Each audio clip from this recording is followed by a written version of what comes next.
చెంపకి చుక్కని పెట్టి పాదాలకి పారాణి పూసి చేతికి గాజులు వేసి కస్తూరి నుదుట దిద్ది ముత్యానికి ముస్తాబే చేసి మా హృదయాలను బోయిలుగా మలచిన ఈ పల్లకిలో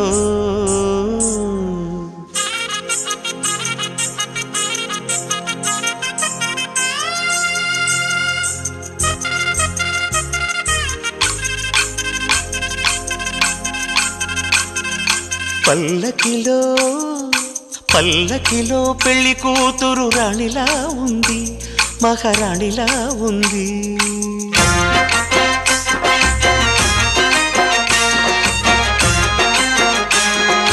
రాణిగారికి సిగ్గులు వచ్చే, రాజుగారికి చిరునవ్వొచ్చే. ఈ